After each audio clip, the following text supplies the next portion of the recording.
فرمایا تیسری نعمت اللہ پاک نے یہ عطا فرمائی کہ اللہ نے تمہاری صورتیں بنائی. دیکھو جانور بیچارے چار پیروں پر چلتے ہیں اور جھک کر اپنے منہ کے ساتھ کھانا کھاتے ہیں، لیکن انسان سر اٹھا کر دو پیروں پہ چلتا ہے اور اپنے ہاتھوں سے اٹھا کر کھانا اپنے منہ تک لے جاتا ہے.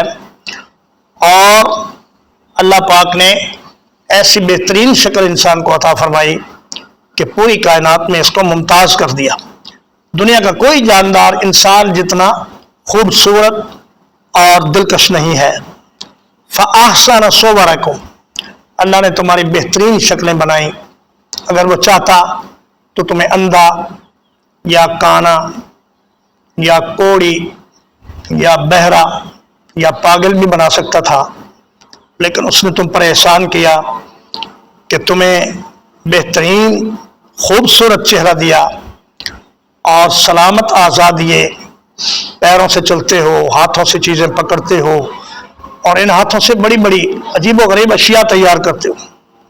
وَرَزَقَكُم مِّنَ الطَّيِّبَاتِ، طیبات اگر خبائث کے مقابلے میں ہو تو اس کا معنی ہوتا ہے حلال چیزیں، جیسے فرمایا وَيُحِلُّ لَهُمُ الطَّيِّبَاتِ وَيُحَرِّمُ عَلَيْهِمُ الْخَبَائِثَ، کہ میرا نبی تم پر گندی چیزیں حرام کرتا ہے اور حلال چیزوں کو تمہارے لیے جائز کرتا ہے. اور اگر یہ طیبات ہو عام چیزوں کے مقابلے میں تو اس کا مطلب ہوتا ہے لذیذ چیزیں. آپ دیکھتے ہیں کہ ہر چیز کا لذیذ ترین حصہ انسان کے لیے ہے، اور باقی جو بھوسا اور جو لکڑی اور جو جڑیں اور جو پتے ہوتے ہیں وہ جانوروں کے لیے اور آگ جلانے کے لیے اور دیگر کاموں میں استعمال ہوتے ہیں. بہترین پھل وہ انسان کھاتا ہے اور باقی چیزیں دوسرے کاموں کے لیے استعمال ہوتی ہیں. یہ ہے اللہ تمہارا رب جس نے تمہیں اتنی نعمتیں عطا فرمائی ہیں. اس کو پہچانو اور اس کی قدر پہچانو اور اس کا حق پہچانو. وہ اللہ پاک سارے جہانوں کو پالنے والا ہے. اسی کی عبادت کرو، اسی کے آگے دعا کرو اور اسی کے سامنے اپنا سر جھکاؤ. چونکہ دعا تذلل اور محتاجی کی انتہا ہے، اس لیے دعا کو عبادت فرمایا کہ عبادت میں یہی چیز مطلوب ہوتی ہے کہ عابد اپنے معبود کے سامنے ذلت کا اور محتاجی کا اظہار کرے اور اپنے آپ کو کمزور اور اپنے مالک کو طاقتور سمجھے. ترجمہ ایک بار پھر. وَقَالَ رَبُّكُمُ ادْعُونِي أَسْتَجِبْ لَكُمْ، اور فرمایا تمہارے رب نے مجھ سے دعا مانگو میں تمہاری دعا قبول کروں گا.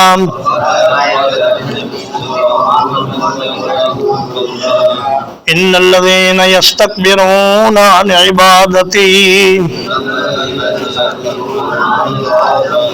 بلا شبہ وہ لوگ جو میری عبادت سے تکبر کرتے ہیں،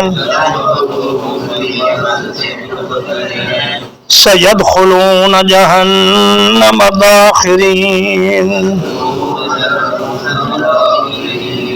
ان قریب وہ جہنم میں ذلیل ہو کر داخل ہوں گے.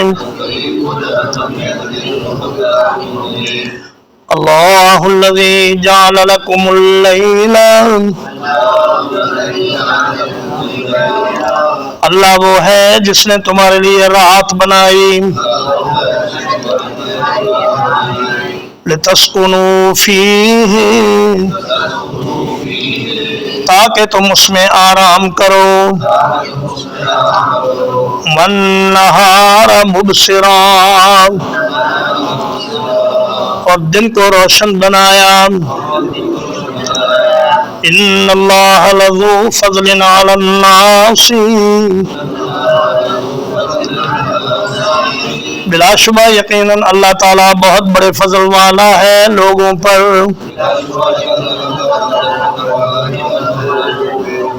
ولكن اکثر الناس لا يشکرون،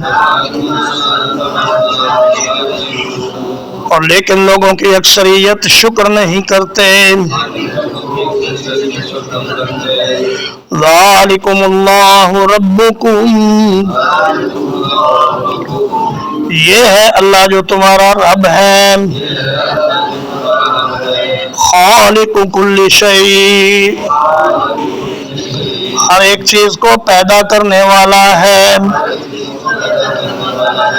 لا الہ الا ہو،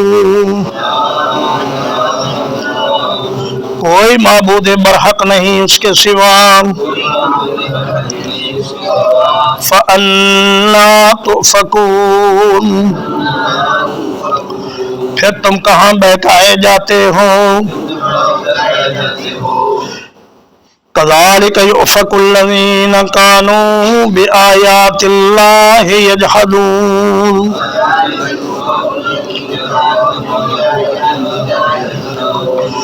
اسی طرح بہکائے جاتے تھے وہ لوگ جو اللہ کی آیتوں کا جان بوجھ کر انکار کرتے تھے.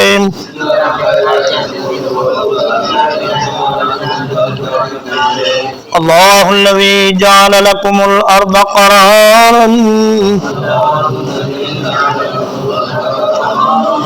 اللہ وہ ہے جس نے تمہارے لیے زمین کو رہنے کی جگہ بنایا. والسماء بناء، اور آسمان کو چھت بنایا. وصورکم، اور تمہاری شکلیں بنائیں. فاحسن صورکم،